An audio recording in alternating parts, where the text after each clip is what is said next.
Well, this is sad. 8 people die in Texas.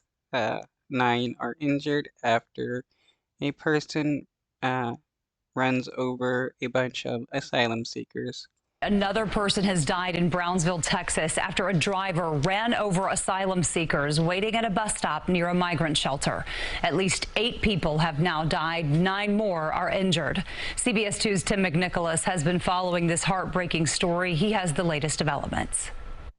Surveillance video from just before the crash shows about 20 people waiting at a bus stop. We are not airing the graphic parts of the video, so we froze the clip just before a Range Rover went over the curb and ran over several people in the group.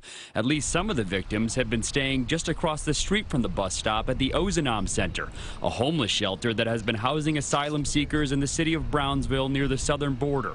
An asylum seeker from Venezuela who was at the bus stop told a CBS affiliate station that the driver sped up when he saw the group of migrants. A woman in a white car came by and said for us to move, and another car behind her came toward us at full speed, yelling profanities at us and ran us over. Brownsville is an epicenter for migration across the U.S.-Mexico border. The city is expecting another influx of asylum seekers as the pandemic-era border restriction known as Title 42 is set to end on May 11th. According to a couple laws signed the United States has signed on to with the UN, technically they weren't actually allowed to deny people asylum during COVID, and also according to their own domestic laws about asylum seekers. Shelter manager Mirna Arteaga says the migrants at the bus stop were leaving Brownsville to settle in other cities. They have their flights and their bus tickets ready to leave. So we had probably 20 of our residents cross the street to go to their destination, to their bus station to leave today.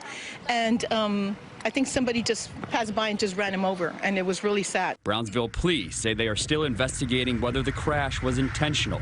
They have not released the driver's name and describe him only as a Hispanic man and a Brownsville resident.